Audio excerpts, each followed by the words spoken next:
saya lebih memilih mengendarai mobil Jepang berusia 10 tahun daripada mobil China yang baru.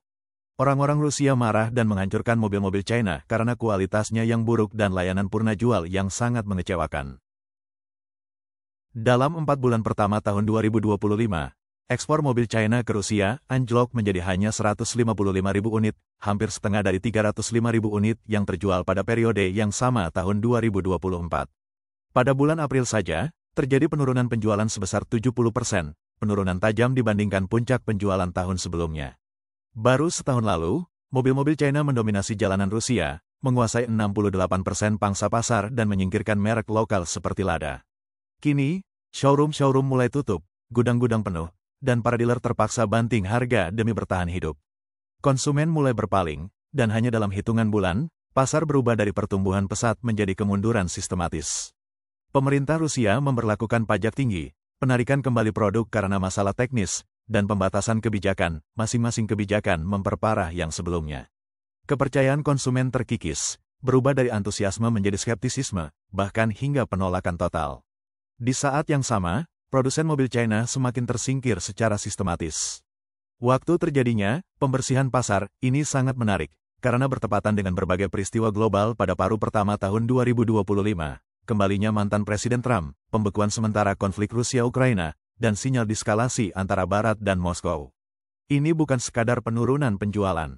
Ini adalah pembongkaran geopolitik terhadap sekutu industri. Ini menimbulkan pertanyaan kritis, apa penyebab kegagalan mobil China? Apakah ini kesalahan strategi, atau mereka memang disingkirkan? Dari produk terlaris menjadi kerugian, showroom tutup, dan hilangnya kepercayaan, kejatuhan ini begitu cepat. Media Rusia Autostat melaporkan bahwa 213 showroom mobil merek China tutup di seluruh Rusia dalam 4 bulan pertama tahun 2025, termasuk merek besar seperti Haval, Chery, Geely, dan Changan. Di Moskow saja, 28 dealer tutup total, bahkan beberapa membongkar toko mereka sendiri.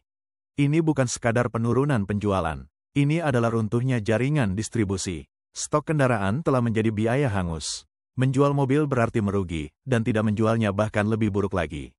Geely Sing-UL, yang dulunya begitu populer hingga dibanderol dengan harga premium, harganya dipangkas 200.000 rubel, sekitar $2.500 AS, pada musim semi 2025. Namun, konsumen tetap tidak tertarik. Seri Chery Arizo menawarkan promo beli satu gratis satu dengan perawatan gratis selama 3 tahun, sementara Changan CS75 menyertakan kartu bahan bakar gratis, pembebasan pajak, dan registrasi gratis, semuanya tidak berhasil. Diskon-diskon ini adalah upaya terakhir para dealer untuk keluar dari pasar sambil meminimalkan kerugian.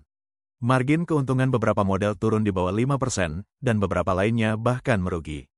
Sebuah video yang beredar di platform media sosial Rusia pada awal 2025 menunjukkan seorang pemilik mobil memukul kap mobil Haval SUV miliknya dengan palu dalam cuaca ekstrim -25 derajat C. Di platform Rusia Yaplakal, muncul peta kerusakan mobil China, lengkap dengan rincian model mana yang mengalami kerusakan di wilayah mana, lengkap dengan deskripsi masalahnya.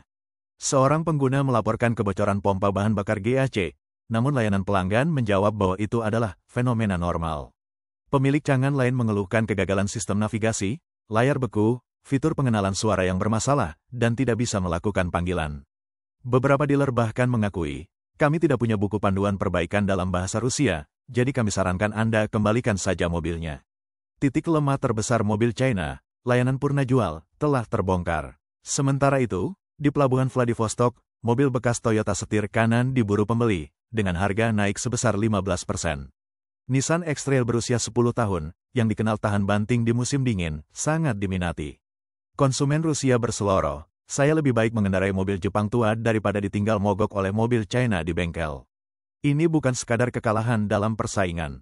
Ini adalah runtuhnya kepercayaan. Bukan soal harga tinggi, orang-orang kini benar-benar tidak percaya lagi pada mobil China.